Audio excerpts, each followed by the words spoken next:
Oke, kita mulai ya perkuliahannya. Bismillah, Assalamualaikum warahmatullahi wabarakatuh. Waalaikumsalam Waalaikumsalam. warahmatullahi wabarakatuh. Waalaikumsalam. Waalaikumsalam warahmatullahi wabarakatuh. Ya, selamat siang semuanya. Gimana kabarnya hari ini? Ya, semoga dalam keadaan sehat ya semuanya. Alhamdulillah Pak. Sehat, Pak. Alhamdulillah, Pak. Ya, akhirnya kita sampai juga ya di pertemuan ke-13 ya untuk materi terakhir ya, mata kuliah pemrograman ya, karena besok itu kita sudah mulai pertemuan terakhir responsi ya. Jadi ini adalah materi kita terakhir, yaitu masih nyambung dengan pertemuan sebelumnya, yaitu bekerja dengan banyak data menggunakan array ya. Kalau kemarin ya kita membahas bagaimana caranya bekerja dengan banyak objek dengan sebagai satu kesatuan dengan menggunakan array ya. Hari ini kita akan menggunakan cara yang lain, yaitu untuk bekerja dengan menggunakan objek, yaitu dengan menggunakan yang disebut dengan class collection ya, collection atau class collection. Jadi collection ini adalah sekumpulan kelas, jadi nggak hanya satu gitu ya, ada banyak. Nanti bisa kita lihat sebenarnya kelas-kelas apa saja sih yang tergabung di dalam collection. Jadi ketika kita mendengar istilah collection itu berarti bukan satu kelasnya, nanti ada banyak, tergantung kasus yang kita sedang kerjakan seperti itu. Oke, sebelum kita lanjut untuk materi collection, ada yang ditanyakan? Mungkin materi-materi sebelumnya atau materi terakhir yang masih ada hubungannya dengan materi hari ini, yaitu tentang array. Mungkin ada yang ditanyakan? Belum ada ya? Kalau belum ada, kita langsung lanjut aja.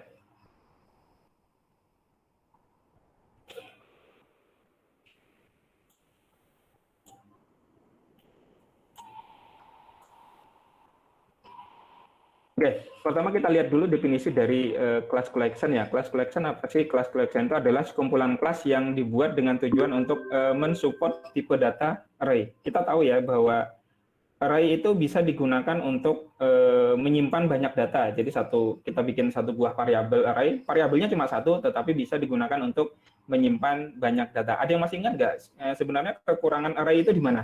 Sehingga kok muncul tipe data baru ya untuk mensupport kekurangan dari array. Sebenarnya nggak kekurangan ya, tergantung kasusnya. Jadi ada yang kasus yang tepat menggunakan array, ada yang ini kok kayaknya kurang tepat menggunakan array, tetapi sebaiknya menggunakan collection. Ya, ada yang masih ingat nggak kekurangan array itu apa? Jenis tipe elemennya, datanya terbatas. elemennya. Jumlah elemennya terbatas. Ya, jadi yang benar adalah jumlah elemennya ya. Jadi kalau array itu bisa menyimpan banyak tipe data ya, asalkan sejenis, integer saja, string saja, boolean aja. Tetapi intinya dia itu yang menjadi kekurangan utamanya adalah jumlah elemennya tetap ya. Jadi kalau kita seperti ini mendeklarasikan sebuah array ya, nilai misalkan 10, ya udah, berarti nanti mulai dari program itu kita jalankan sampai program itu berhenti ya, variabel nilai ini ya jumlah elemennya cuma 10 gitu ya, tidak bisa ditambah, tidak bisa dikurang gitu ya. Jadi itu yang menjadi kekurangan utama dari array, sehingga muncul ya tipe data baru ya yang disebut dengan collection ya, yang terdiri dari banyak kelas, nanti tergantung kasus yang Anda hadapi untuk menutupi kekurangan dari array. Nah, array kadang-kadang tepat digunakan untuk kasus-kasus tertentu. Contoh misalkan ketika kita ingin menyimpan data bulan ya, 12 hari kan, itu kan datanya lebih dari satu. Januari, Februari, Maret kan nggak mungkin kita nyimpan, kita harus bikin 12 variabel untuk menampung nama-nama bulan ya gitu ya. Atau ingin menyimpan nama-nama hari, kita harus bikin 7 variabel, Senin, Selasa, kan nggak mungkin, makanya kita pakai array. Tetapi karena hari dan bulan itu jumlahnya udah fix, nah itu rekomendasinya ya lebih bagus menggunakan array daripada collection gitu ya, seperti itu. Tetapi kalau seandainya data yang akan disimpan itu dinamis, contohnya misalkan data mahasiswa, itu kan bisa nambah, bisa kurang, data dosen, data karyawan, intinya yang sifatnya dinamis, ya udah kita udah tidak bisa menggunakan array. Solusinya adalah dengan menggunakan collection. Ya, jadi secara umum nanti cara kerja collection itu Anda bayangin aja seperti array gitu ya. Dia punya indeks, ya, punya elemen, ya. Cuma di sini dia bisa nambah, bisa berkurang seperti itu. Ya, class collection ya sama seperti array kemarin, dia berfungsi sebagai container ya yang bisa digunakan untuk menampung banyak objek atau variabel.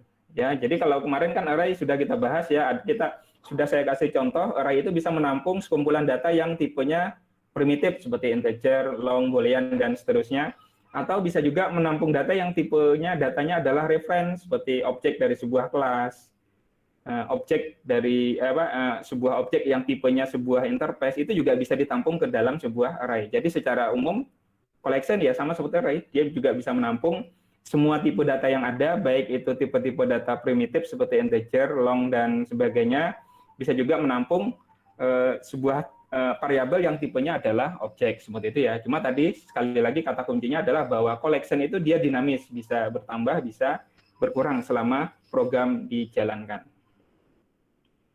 Oke, seperti itu ya perbedaan untuk array dan collection. Kemudian di C# ya dan di bahasa pemrograman secara umum ya, yang satu keturunan ya, misalnya kayak C#, Java itu sama ya. Jadi menyediakan dua jenis collection.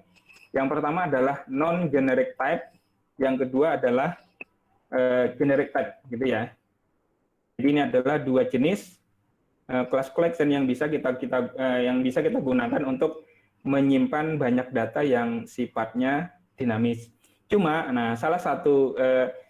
yang non-generic type ini sudah tidak disarankan lagi ya untuk digunakan. Nanti kita lihat bedanya apa sih non-generic type dan generic type.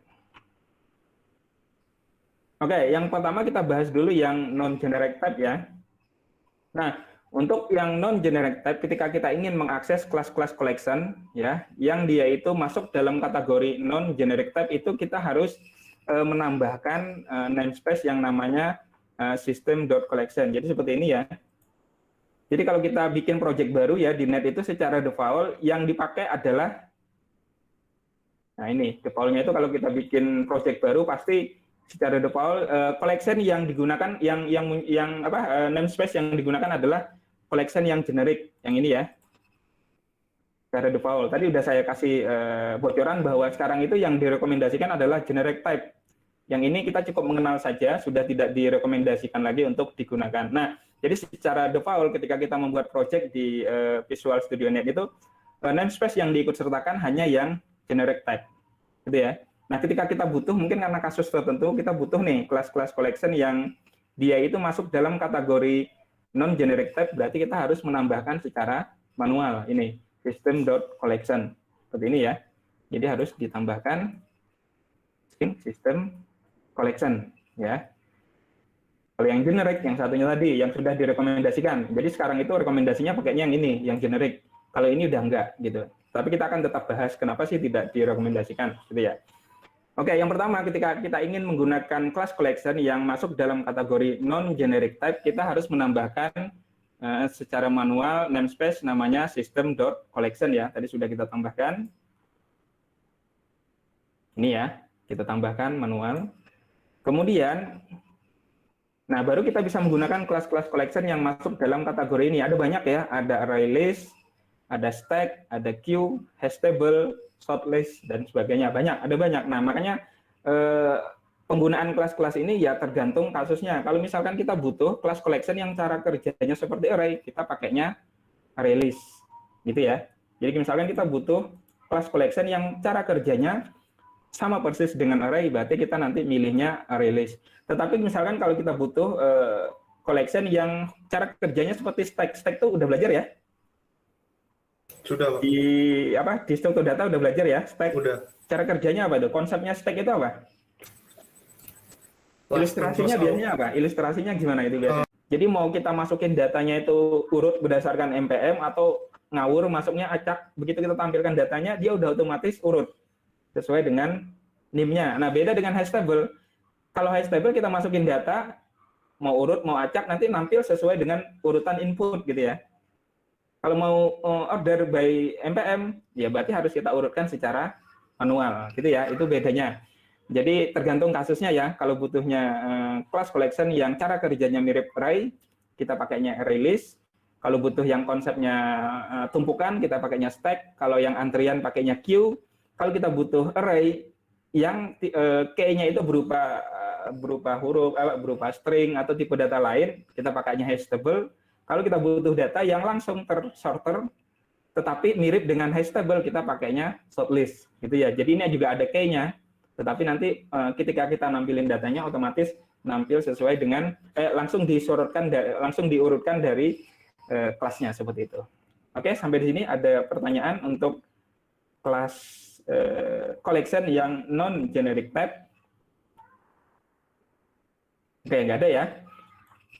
Berikutnya, nah kelas-kelas collection yang masuk dalam kategori ini sudah tidak disarankan lagi untuk digunakan karena adanya masalah performan, ya. Jadi ketika kita menyimpan data ke dalam kelas-kelas collection yang masuk dalam kategori ini, apakah dia itu release, stack, queue, dan sebagainya, maka ketika kita akan menyimpan data ke dalam listnya, nanti akan terjadi proses boxing. Boxing itu apa?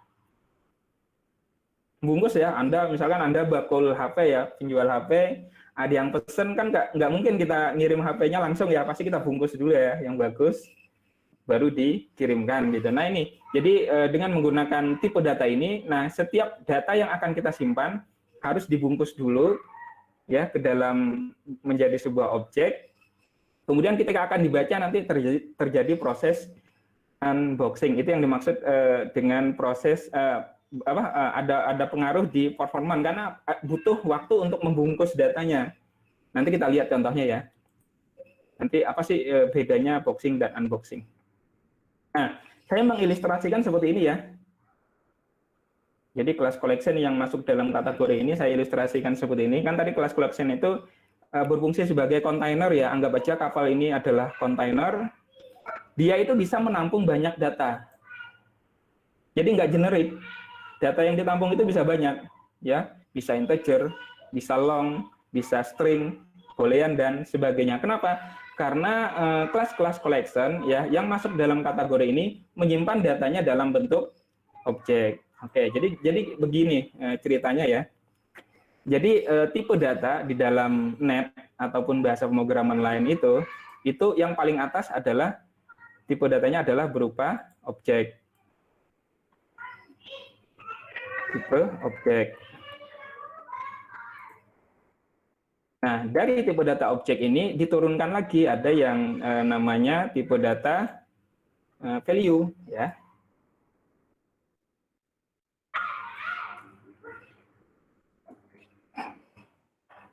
Ya.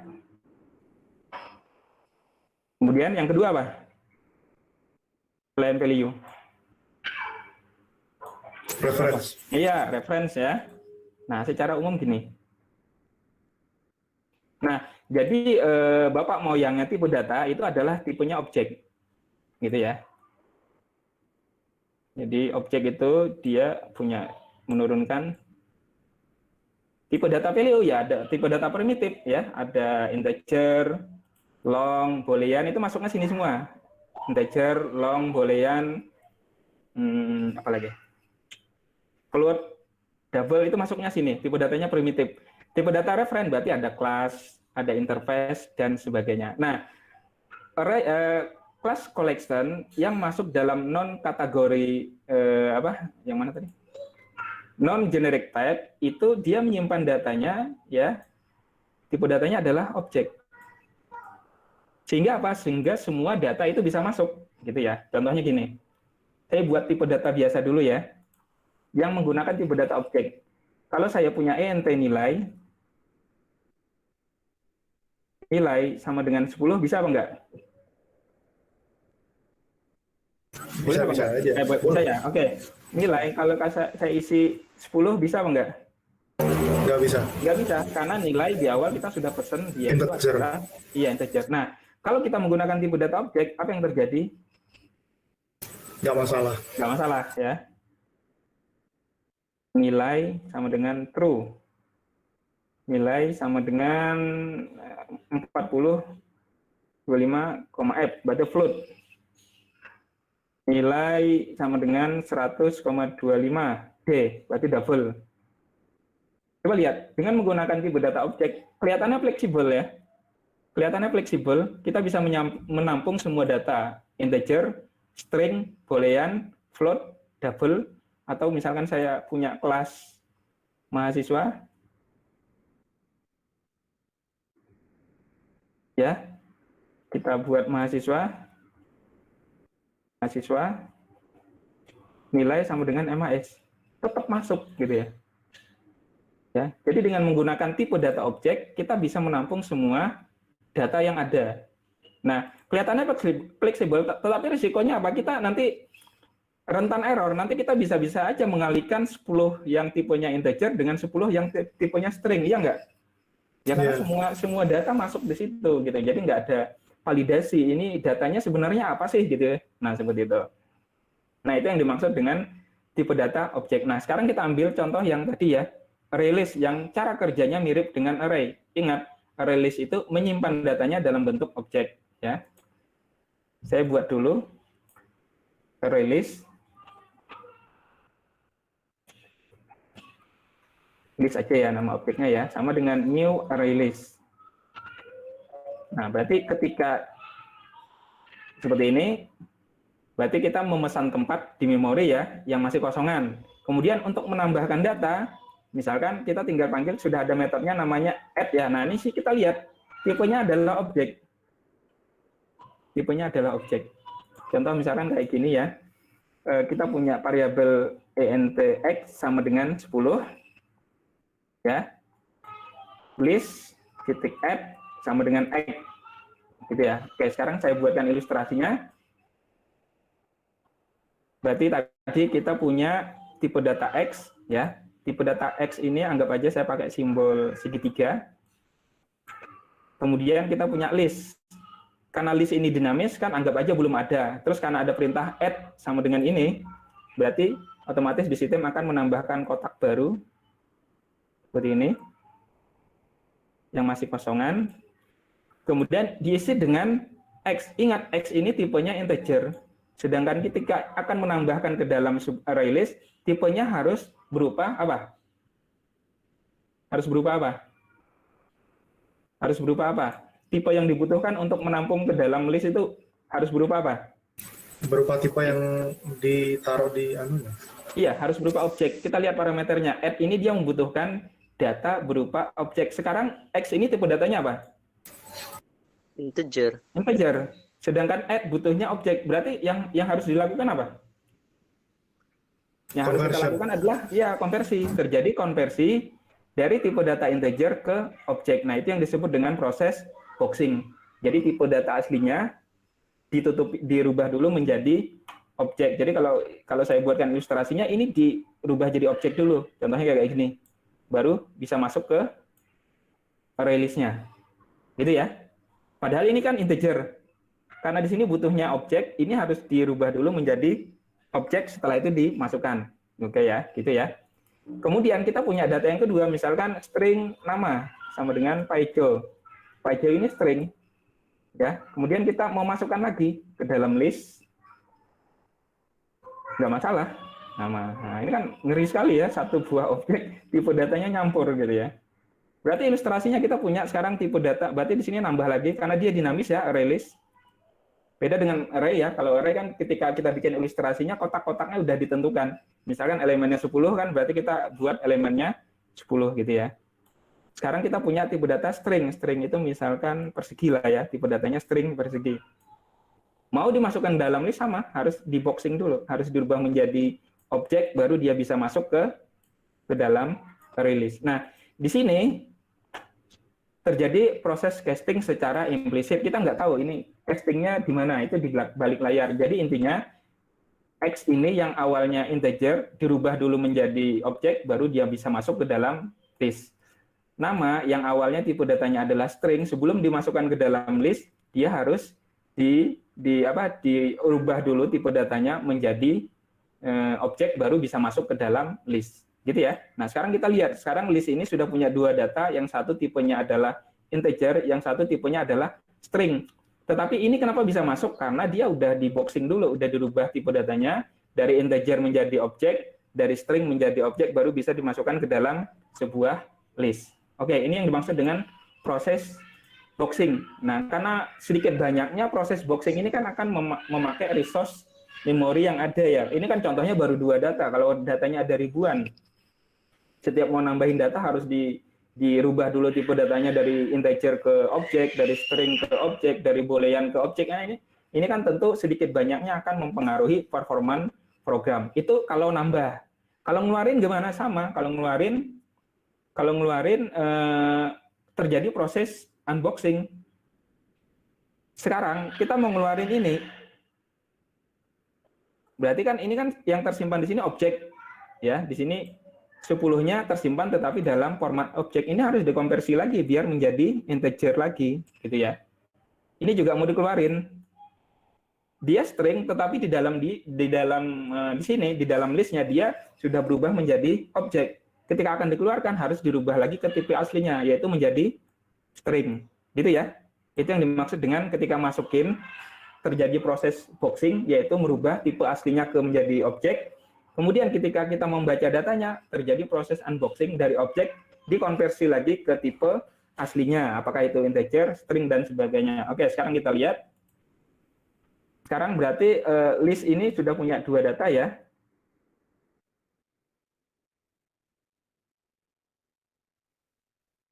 Nah, yang pertama kita ingin menampilkan yang pertama. Kita kan begitu data ini masuk kita nggak tahu kan ini data elemen pertama ini string atau integer, itu nggak tahu. Makanya ketika akan menampilkan datanya kita harus melakukan ngecekan dulu gitu ya. If item is x gitu ya, is integer, maka harus kita konversi. Misalkan int nilai sama dengan convert to int item. Ya, harus dicek. Nah, ini kan repot. Karena apa? Karena listnya bisa menampung banyak data gitu ya. Berarti begitu akan membaca datanya, kita cek dulu item ini tipenya apa sih? Integer. Kalau integer, kita balikin lagi nih. Item di sini kan di objek. Objek dikonversi lagi menjadi integer. Oke, repot kan?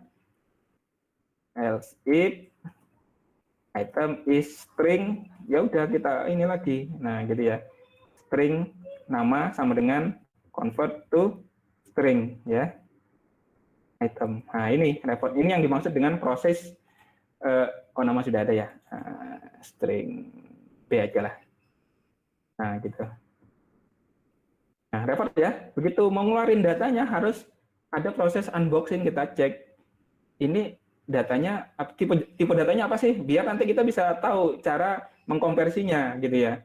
Kalau langsung diambil datanya nggak dicek kan repot, nanti bisa error. Tipe datanya integer kita konversi ke string. Tipe datanya string kita konversi ke boolean kan bisa salah. Nah, itu yang dimaksud dengan proses unboxing. Jadi repot mau nyimpan dulu. Nah, kalau nyimpan kan proses castingnya di balik layar, kita nggak tahu. Ini tiba-tiba X ini udah jadi objek aja gitu ya. Nama itu string udah tiba-tiba udah jadi objek. Tetapi begitu ngeluarin harus dilakukan konversi secara explicit kayak gini. Kita harus cek datanya integer, string atau sebagainya. Gitu ya. Itu yang dimaksud dengan proses boxing dan unboxing. Jadi ketika mau nyimpan datanya dibungkus dulu jadi objek baru masuk. Begitu mau dikeluarin lagi kan harus dicek lagi nih. Biar nanti dapat data aslinya apakah integer, string dan sebagainya seperti itu ya. Nah, oleh karena itu class collection ini sudah tidak disarankan lagi karena itu tadi ada masalah performan ya terjadinya yaitu proses boxing dan unboxing. Oke, sampai di sini udah jelas ya.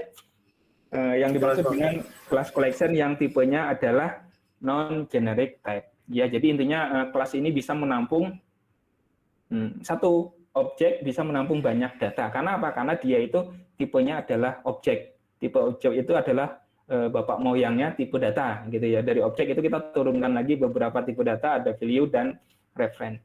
Sehingga sebuah variabel yang tipe datanya objek dia itu bisa menampung banyak data. Dengan bukan banyak data ya, maksudnya bisa menampung data yang dengan berbagai macam tipe seperti itu. Oke, kita lanjut. Ya, berikutnya sekarang kita lihat yang kedua ya, non generic type yang saat ini yang disarankan untuk digunakan. Ya, ini adalah class collection yang disarankan untuk digunakan. Makanya itu tadi ketika kita menambahkan project baru itu secara default yang ditambahkan adalah class collection yang generic. Yang collection yang non generic itu masih bisa kita gunakan tetapi sudah tidak direkomendasikan, sehingga ketika ingin menggunakannya harus menambahkan namespace-nya secara manual. Nah, terdapat pada namespace sistem collection.generic ya. Jadi secara default ketika kita membuat project baru, itu pasti sudah ada namespace-nya. Kalau nambah gimana ya? Nambah kelas contoh ya.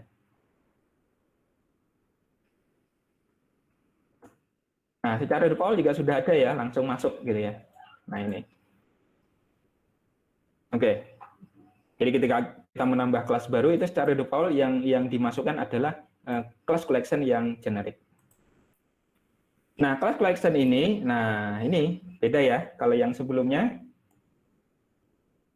nah ini ya kelas-kelas collection-nya adalah array list, stack, queue, ya penamaan saja, tetapi secara konsep sama. Contoh misalkan di sini namanya array list, kalau yang di generik namanya list, ya.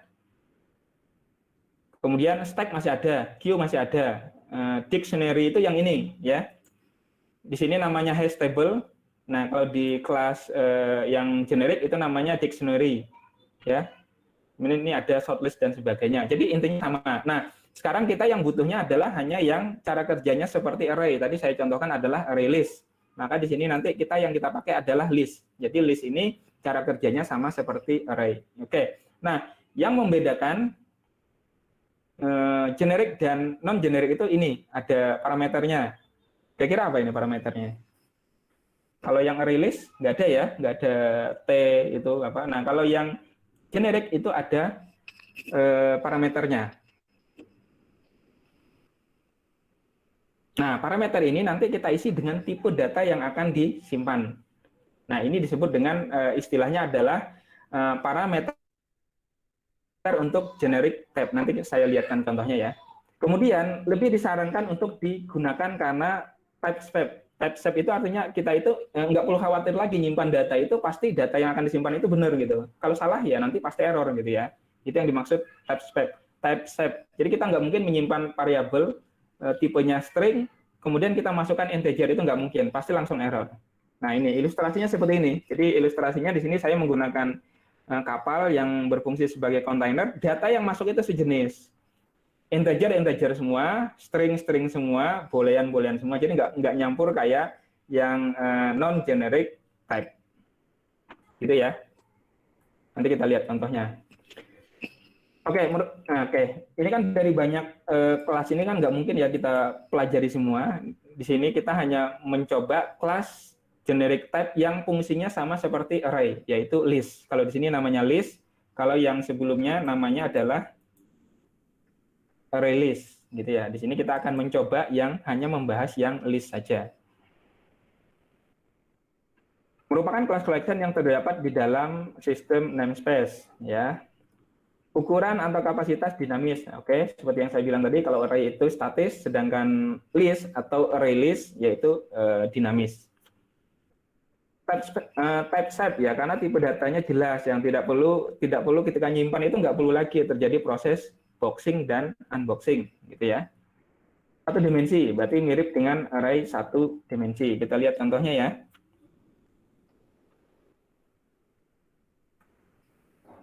Saya hapus. Namanya adalah list. Nama kelasnya adalah list. Nah, di sini kan tadi ketika akan menggunakan list itu ada parameter type-nya yaitu T. T ini diisi dengan tipe data yang mau disimpan.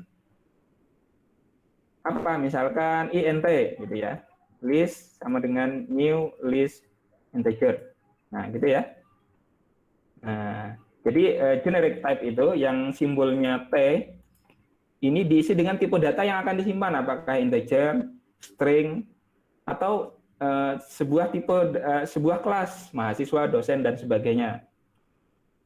Oke, list. Misalkan kita punya int x sama dengan 10, string nama sama dengan Paico, list titik add x bisa. Nah, dilihat di sini ya. Nah, di sini. Dia butuhnya integer karena di awal kita sudah memesan tempat menggunakan list yang tipenya adalah integer. X ini integer, nggak masalah. Gitu ya. List add nama. Pasti error, gitu ya. Nah, gitu ya. Nah, itu yang dimaksud dengan generic type. Jadi ketika kita memesan listnya, itu di awal kita sudah nentuin tipe datanya apa. Apakah integer, apakah string, apakah long, dan sebagainya. Ketika kita menyimpan data dengan tipe yang berbeda dengan tipe yang kita pesan, pasti akan error. Contoh ini. Ya, kita bikin mahasiswa. Ya, list at MAS nggak bisa, pasti error. Gitu ya. Karena di sini listnya hanya kita gunakan untuk menyimpan tipe data integer. Oke, kalau kita ganti string, berarti yang bisa masuk cuma Paijo. Ya. Nah, ya kan? Mahasiswa dan X nggak bisa, karena di sini butuhnya string. Ini udah berubah lagi. Nah, string ya, sekarang parameternya adalah string. Kalau saya ganti integer, kita add lagi, pasti berubah parameternya menjadi integer. Berarti ini tipe data. Nah, kalau saya ganti mahasiswa, bisa juga. Tapi yang string dan integer error, yang benar adalah mahasiswa, karena di sini parameternya juga sudah berubah. Yang dibutuhkan adalah objek dari kelas mahasiswa, karena di awal kita sudah memesan tempat untuk list ini hanya boleh menampung tipe data mahasiswa. Oke, gitu ya penjelasan untuk collection yang generik. Jadi di awal kita sudah memesan, sudah menentukan ini tipe datanya adalah apa. Jadi sama dengan kayak array ya. Kalau array itu kan berarti array int sama dengan new int 10. Cuma kan kalau array statis, berarti array ini hanya bisa menampung 10 item gitu. Kalau list dinamis, ya, misalnya ini mahasiswa 1, mahasiswa 2, mahasiswa 3, dan seterusnya bisa kita tambahkan dinamis. Nah, itu bedanya ya. Ini juga bisa mahasiswa, tapi kan kayak gini ya. Nah, gitu. Array dekalasinya ya, ini array. Berarti array ini dia bisa menampung sekumpulan objek mahasiswa, tapi ini maksimal 10. List ini nanti bisa juga sama menampung sekumpulan objek mahasiswa, tapi dinamis. Mau 1000, 2000, mau dihapus, datanya udah 3000, mau dihapus 1000, nggak masalah. Dengan menggunakan collection. Gitu ya, itu yang dimaksud dengan collection yang masuk dalam generic type. Jadi ini lebih aman. Jadi ketika masuk nggak perlu lagi ada proses boxing, karena sudah ditentukan dari awal. Jadi contoh kayak gini, ya, contoh kayak gini, kita punya list. Tadi misalkan contohnya di sini listnya kita pesan untuk menyimpan data mahasiswa. Ya udah, misalkan objek mahasiswa ini kita simbolkan 0, tinggal masuk aja. Nambah lagi ada mahasiswa baru, berarti kan dia dinamis. Mahasiswa kedua, tinggal masuk. Gitu ya. Karena dari awal kita sudah memesan list yang tipe datanya mahasiswa. Ketika mau dibaca, ya udah tinggal dikeluarin aja mahasiswanya. Kan tipe datanya udah sejenis, nggak perlu dicek lagi gitu ya. Nggak perlu dicek lagi ini mahasiswa apa bukan ya, ini mahasiswa apa dosen. Nggak mungkin, yang nggak perlu. Karena apa? Karena misalkan di ruangan itu ya isinya cuma mahasiswa, masa dicek lagi mahasiswa bukan ya? Oh bukan, ternyata dosen. Nah itu enggak. Kalau menggunakan list di awal sudah ditentukan. Jadi di ruangan itu ya mahasiswa misalkan. Ruangan A itu isinya mahasiswa semua. Ruangan B itu isinya dosen semua. Kita ketika ingin mengeluarkan orang ya kan nggak perlu dicek lagi. Kamu mahasiswa apa dosen gitu ya. Nah beda dengan yang non generik. Berarti non generik itu di dalam satu ruangan itu misalkan ada dosen, ada mahasiswa, ada karyawan. Begitu mau dikeluarin dicek lagi identitasnya. Ini dosen apa mahasiswa gitu ya. Nah tetapi dengan menggunakan generic type, karena di awal sudah kita tentukan tipe datanya, ya udah nggak perlu lagi. Jadi tidak ada lagi proses boxing dan unboxing. Datanya ya udah dimasukin aja, pasti sejenis gitu loh. Kalau kita nambah lagi, terus tipe datanya dosen misalkan, dosen ini segitiga, kita masukin ditolak. Maaf ya Pak, ini tuh khusus mahasiswa gitu ya. Anda dosen nggak boleh masuk gitu, karena tipe datanya beda dengan yang sudah kita pesen. Ini khusus mahasiswa, kok tiba-tiba ada dosen yang mau masuk yang nggak bisa gitu ya. Contoh ini ya. Ini mahasiswa, kita buat kelas dosen, dan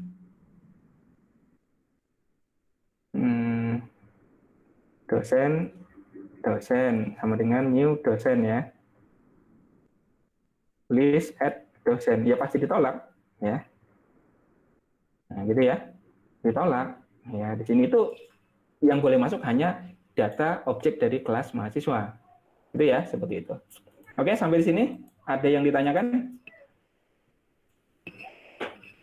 Oke, nggak Aman, ada. Bos. Saya lihat aman ya. Saya lihatkan contohnya ini sama ya. Contohnya yang sudah saya tuliskan tadi. Di sini kita punya mahasiswa 1, mahasiswa 2. Kemudian kita di sini membuat list yang di awal sudah kita tentukan nih. List ini nanti hanya bisa menampung objek dari kelas mahasiswa. Kemudian setelah kita mendeklarasikan list, kita menambahkan objek mahasiswa 1, objek mahasiswa 2 ke dalam list, nggak masalah. Karena dia sejenis. Listnya kita pesan untuk mahasiswa, di sini kita punya objek mahasiswa, begitu dimasukkan nggak masalah, ya sama seperti ilustrasi saya tadi. Kemudian kita membuat objek dosen, kita coba nih masukkan objek dosen ke dalam listnya, pasti ditolak ya, karena listnya ini di awal sudah kita pesan untuk menampung data mahasiswa. Oke, kemudian untuk menampilkan datanya, ya ini disebut dengan generic tab ya, yang TT ini berarti diganti dengan tipe data yang akan disimpan. Apakah itu tipe datanya tipe data value seperti integer, long dan sebagainya, atau tipe datanya berupa referen, apakah itu sebuah interface, sebuah kelas, atau tipe data yang lain. Nah, cara membaca datanya gimana? Nah, begitu mau ngambil datanya, ya sama, nggak perlu boxing lagi. Kita tinggal deklarasikan sebuah variabel tipenya mahasiswa, kemudian tinggal sebutin indeksnya berapa. Jadi list itu sama kayak array. Ketika akan mengakses datanya pakainya indeks, gitu ya. Sama seperti array, cuma dia dinamis. Seperti ini. Atau dengan menggunakan perulangan for, ya sama ya. Berarti kayak array kemarin kita bisa langsung perulangan seperti ini. Nggak perlu lagi dicek. Ini item ini tipenya apa, sama kayak yang sebelumnya ya kan perlu dicek ya. Ini jangan-jangan tipe datanya string, ini jangan-jangan tipe datanya integer, ini jangan-jangan dosen, ini jangan-jangan mahasiswa, sehingga perlu kita cek dulu karena array list itu bisa menampung banyak data. Sedangkan ini karena kita sudah tahu bahwa list ini dari awal itu adalah mahasiswa, ketika melakukan perulangan nggak perlu dicek lagi. Kita langsung buat sebuah variabel tipenya mahasiswa, langsung diambil elemennya, ya udah karena dia pasti isinya ini mahasiswa. Atau dengan menggunakan for each. Nah, ini lebih gampang ya perulangannya. Kita menggunakan perulangan for each seperti ini. Oke. Sampai di sini mungkin ada yang ditanyakan. Cukup ya? Oke. Kalau nggak ada bonus ya, ini bonus tadi saya kasih yang dictionary ya, yang ini contohnya. Nah, list, tadi kan list itu sama kayak array, key-nya itu menggunakan indeks. Nah, kalau kita pengen key-nya itu kita bisa tentukan sendiri, kita pakainya dictionary ya. Di sini kita lihat k ini nanti diisi dengan key. Key-nya itu apakah tipe datanya string, integer dan sebagainya. Jadi nanti ini diisi string, integer dan sebagainya. Kemudian ini untuk tipe data dari data yang akan disimpan, misalkan kayak tadi mahasiswa dan sebagainya. Berarti ini key-nya, ini value-nya gitu ya. Kita lihat contohnya. Sama, satu namespace dengan list merupakan objek collection yang memiliki pasangan antara key dan value ya. Shape sama kayak list, jadi hanya bisa menyimpan data yang sejenis, kemudian tidak perlu proses boxing unboxing. Nah ini contohnya. Itu ya. Jadi saya tuliskan aja kodenya mungkin biar lebih gampang.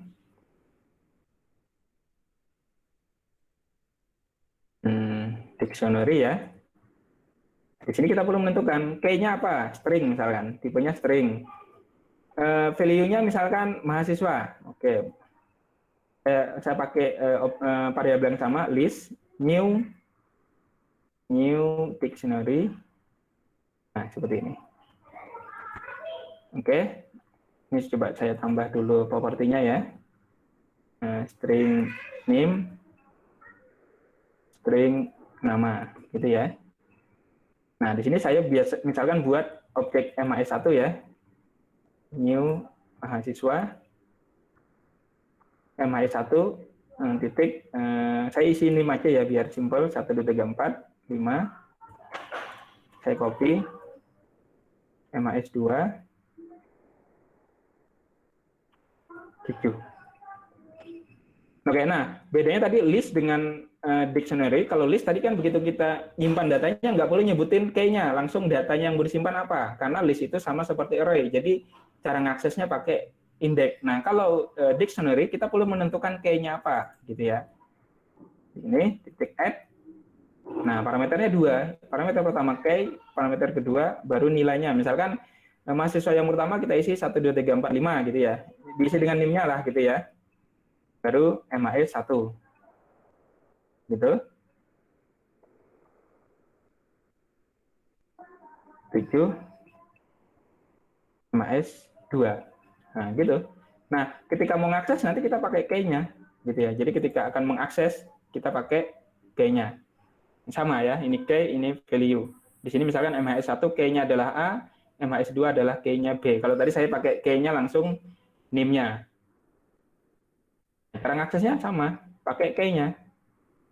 Nah, beda dengan array, kalau array kan tetap pakai index-nya. Kalau ini misalkan mahasiswa MHS sama dengan misalkan list, nah, saya sebutin key-nya apa? Misalkan 1, 2, 3, 4, 5. Nah, gitu ya. Kalau pakai list yang array apa yang pakai list biasa itu kan pakainya index. Ya, seperti itu. Nah, ini bedanya dictionary dengan list yang biasa. Kalau yang list yang biasa tadi kan aksesnya sama kayak array, yaitu dengan menggunakan elemen indexnya berapa. Tetapi kalau kita menggunakan dictionary, kita bisa menggunakan key. Di sini kita untuk mengakses elemennya menggunakan key yang sudah kita tentukan. Seperti itu. Jadi bisa mengakses satu-satu dengan menyebutkan key-nya atau dengan menyebutkan dengan menggunakan perulangan for each juga bisa seperti itu. Oke, itu ya untuk dictionary. Jadi ya tergantung kasus. Ya kalau Anda butuh nyimpan data yang sifatnya generik, berarti semua tipe datanya harus sama. Kemudian Anda nggak perlu pusing-pusing nentuin key-nya apa, Anda pakainya list. Berarti nanti key-nya berupa index kayak array. Tetapi kalau seandainya Anda ingin menyimpan sekumpulan data, tipenya sama dan butuh key, ya udah Anda pakainya dictionary. Jadi tergantung kasusnya. Jadi nggak harus ini pakainya dictionary gitu ya. Ini pakainya list, itu nggak harus. Nah, saya biasanya kalau pakai dictionary ini contoh kasus misalkan ingin menyimpan bulan. Bulan itu misalkan kalau Januari kodenya 1 gitu ya. Misalkan saya di program butuh kan secara default ketika kita menampilkan nama hari atau nama bulan di komputer itu kan bahasanya bahasa Inggris ya. Nah, kita pengen konversi nih. Jadi biar nanti di program kita misalkan nama bulannya itu nampilnya dalam bahasa Indonesia, itu harus kita lakukan pengkodean dulu, harus dirubah. Misalkan di program nanti kita cuma dapat itu kodenya, misalkan bulan itu 1. Bulan Januari 1, Februari 2 dan seterusnya. Nah, kita bisa menyimpan menggunakan dictionary untuk menyimpan data-data bulannya, nanti kodenya 1, key-nya 1, nama bulannya Januari dan seterusnya. Itu bisa dengan menggunakan dictionary. Jadi nanti ketika ingin menampilkan nama bulan dalam bahasa Indonesia di program, kita bisa memakai fungsi tersebut. Karena kalau nggak diterjemahkan satu-satu kan nanti munculnya bahasa Inggris gitu lah. Sedangkan kita pengen nama bulannya itu muncul pakai bahasa Indonesia seperti itu. Itu contoh penggunaan dictionary ya. Jadi bisa digunakan untuk kasus-kasus seperti itu. Oke, terakhir perbandingan antara ini ilustrasinya ya, non generic dan generic ya, seperti ini tadi ya. Yang non generic ini bisa menyimpan semua tipe data, baik itu integer, string, objek dari student, guru, karyawan, itu masuk semua. Ya, jadi list non generic itu dia satu list itu bisa menampung banyak tipe data. Sedangkan yang generic ini sudah di awal sudah kita tentukan tipe datanya apa. Contohnya di sini integer, berarti yang masuk hanya integer saja. Kemudian list yang kedua ini tipenya teacher, yang masuk hanya objek teacher saja. Seperti itu. Oke, mungkin ini yang bisa saya sampaikan untuk materi kita hari ini, untuk kelas collection. Sampai di sini ada yang ditanyakan? Saya rasa nggak sulit ya kelas collection ya. Kalau apalagi Anda yang sudah memahami konsep array ya. Jadi sama persis. Array collection itu sama persis. Hanya saja kalau collection itu kan dinamis ya. Dan pilihannya lebih banyak tergantung kasus yang akan Anda kerjakan gitu ya, seperti itu. Ya, mungkin itu saja yang bisa saya sampaikan untuk materi terakhir ya di mata kuliah pemrograman, yaitu collection. Sampai di sini ada yang ditanyakan? Ya, setelah ini langsung latihan, kita masih punya waktu ya. Tanya, Pak. Iya, tanya Mas, apa Mas? masalah responsi sama AFP boleh tanya sekarang nggak, Pak? Iya, nggak apa-apa. Kisi-kisi untuk responsi besok sama di final project itu ada ketentuan nggak, Pak? Misalnya harus masukkan materi apa gitu.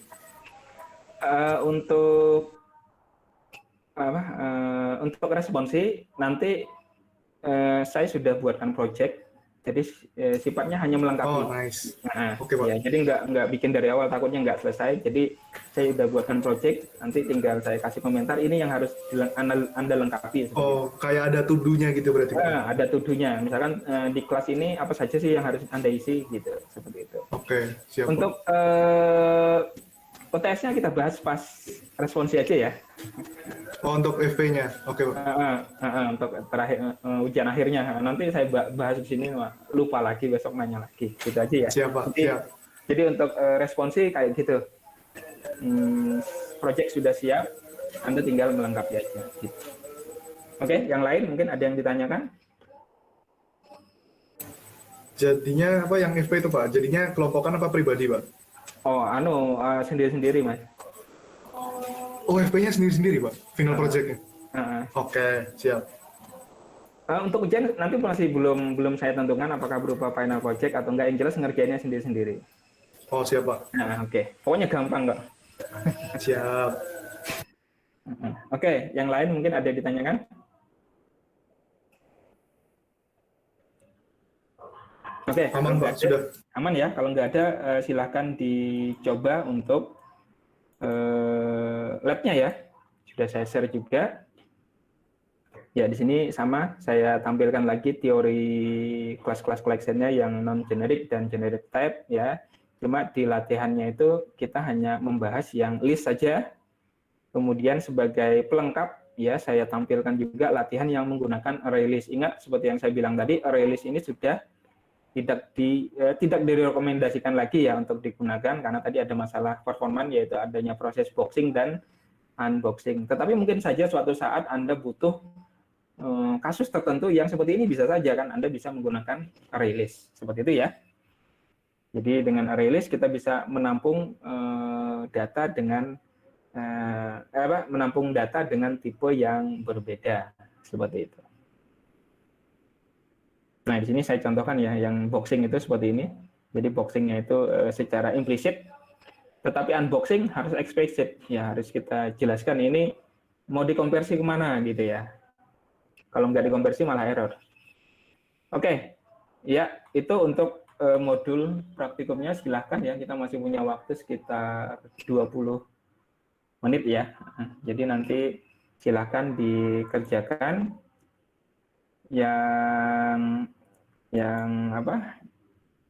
Yang mungkin belum jelas nanti mungkin bisa ditanyakan di asisten ya. Di sini ada Mas Ahmad ya. Iya, sama Pak. Mas Dani, mana ini Mas Dani? Mas Dani Belum kelihatan ya? belum kelihatan. Oke, ya nggak apa-apa. Oke, ya nanti masih bisa ditemenin Mas Ahmad.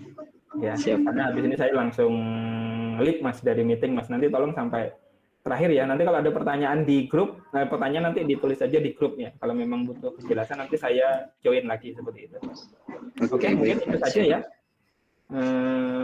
Pertemuan kita hari ini silahkan dikerjakan untuk materi praktikumnya ya, ditemenin Mas Ahmad ya.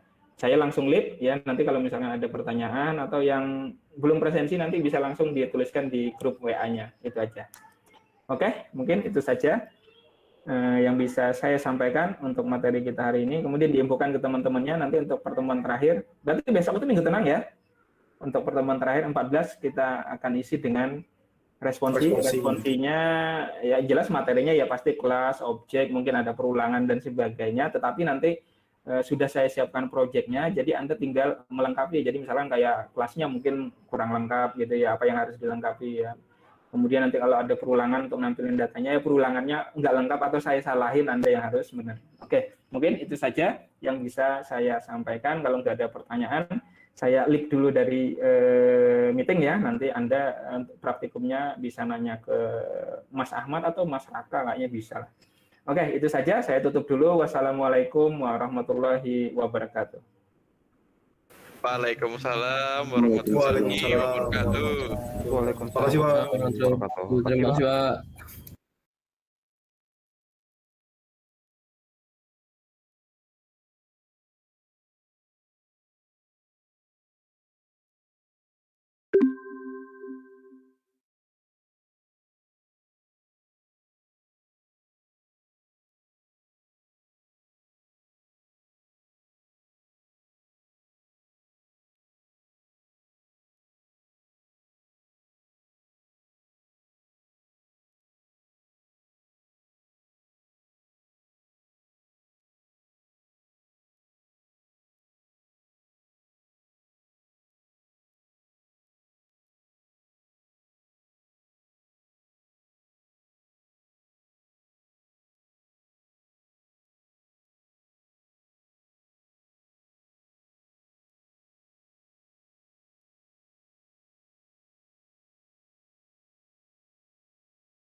Ya, oke. Ini waktunya udah tinggal 10 menit lagi ya, teman-teman. Mungkin tadi yang di latihan sama tugasnya ada yang udah selesai mungkin?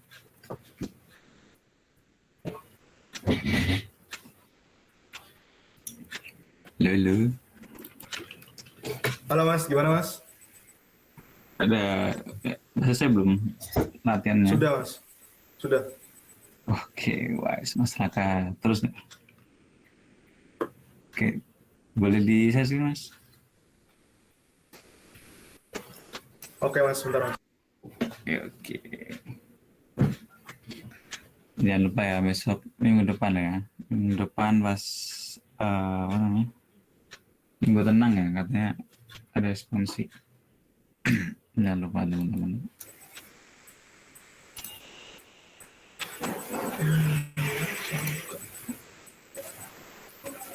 Oke.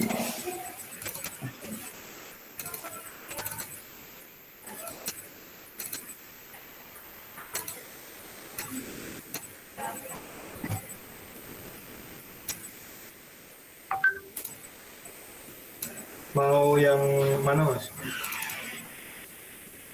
Ini yang apa? Rilis yang pertama. Terus Ya. oh di running satu-satu aja Pak. Ya, biarin satu ya. Ini rilis yang pertama.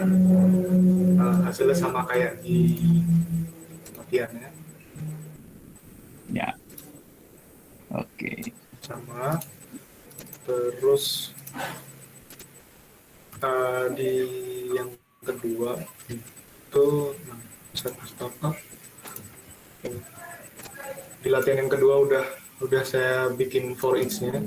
Soalnya kan ada tugasnya itu di bawah yang disuruh Pak bikin for each itu. Oh ya. Ini udah jadi. Gitu. Oke. Oh ya udah jadi ya. Oke. Codingannya gini form. Terus Ya. ada ini yang latihan list pertama itu hasilnya ini 170 185 sama seperti yang di program yang lain. Oh ya udah ada sama. Oke.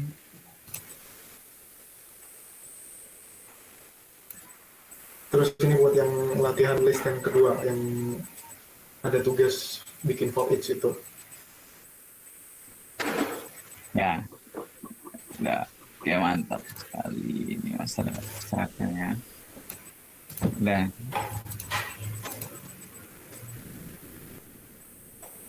Nah, cocok kan ya Mas Ahmad tuh? Gimana Mas? Mantap banget ya, mantap. Oke, wah. Minggu depan ada respons ya teman-teman, jadi jangan lupa pas minggu tenang ya. Minggu tenang tapi nggak tenang. Jadi, ya dipelajari lah dikit-dikit lah ya. Nanti malamnya atau paginya sih nggak apa-apa ya. Terus Ada bocoran nggak Mas? waduh, nah itu loh. Kita nggak tahu ya. Belum dikasih ya modulnya, biasanya dapatnya paginya. Berapa jam biasanya? Gimana? Materi yang perlu dipelajari buat responsi apa aja? Yang perlu dipelajari Kira bakal keluar besok itu loh. yang Ya setelah kemungkinan tes. semuanya. Ya, tapi tetap dipelajari. Kemungkinan yang setelah UTS itu ya. Tapi nanti tetap dipelajari yang mungkin tetap kepake yang sebelum UTS itu masih kepake lah ya. Materi-materinya. Terus kesehatan lah teman-teman ya. Ini berarti nggak ada final project ya Mas? Ada, tapi masih belum ditentuin. Nah, itu kan. Mungkin nanti infonya menyusul lagi ya. dari Iya. Katanya penentuannya UAS-nya final project atau soal itu masih minggu depan. Jadi setelahnya responsi baru diumumin. nah, Individual ya? Atau Iya, kelompok? udah pasti individu. Individual. Oke. oke, kalau tempatnya Pak Komarudin mungkin gitu ya, mungkin ada final project mungkin juga bisa UAS. Tapi kalau kelas yang aku handle satunya kelasnya Pak Arif ya, Pak Arif tuh IF 05 itu kan, itu nggak ada final project sih. Oh, UAS berarti Mas mereka. Iya, Soal. Oh, oke. ya mereka UAS nggak ada final projectnya, jadi nggak tahu ya kalau di punya Pak Komarudin di IF 01, nunggu Pak Komarudin aja ya.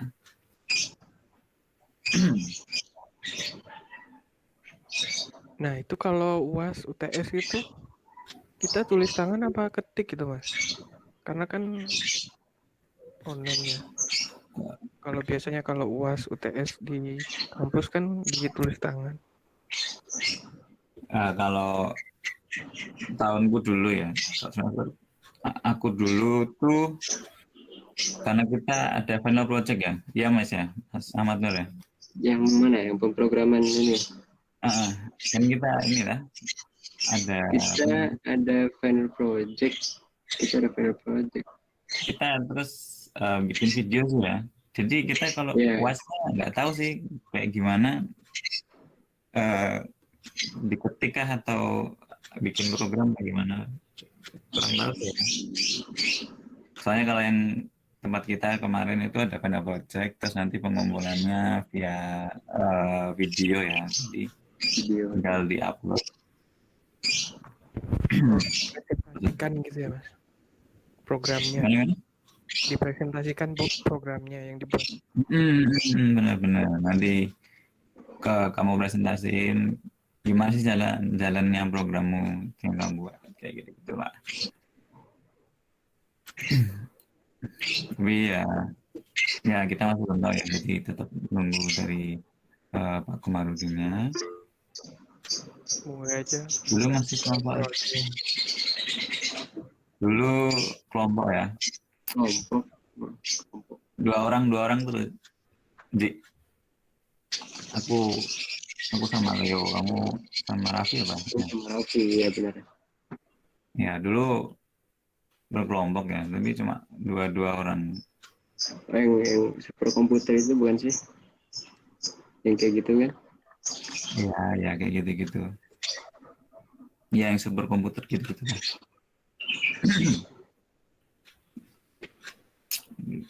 Ya ini kalau kita dulu dua orang ya, karena emang orangnya sedikit. Tapi mungkin kalau teman-teman kalau misalnya ada project bisa sampai 4 sampai 5 orang lah ya. Banyak kemungkinan lah ya kalau ada project. Kalau UAS mungkin ya cuma kayak ngerjain soal biasa ya, mungkin lah ya. Aku belum tahu. Nggak tahu. Terus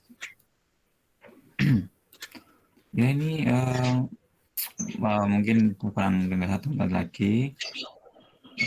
Mungkin Mas Amandur mau nambahin? Kenapaan ya? Udah kayaknya nggak ada yang perlu ditanyain. Oke. Ya teman-teman tadi udah dibuka sama Pak Komarudinnya, juga udah ditutup juga ya sama Pak Komarudin. Mungkin aku juga mengucapkan terima kasih yang udah join. Terus ya tadi kan ada ditutup, jadi sekarang silakan kalau mau live boleh ya. Terima kasih ya teman-teman. Makasih, Kak. Makasih, Kak.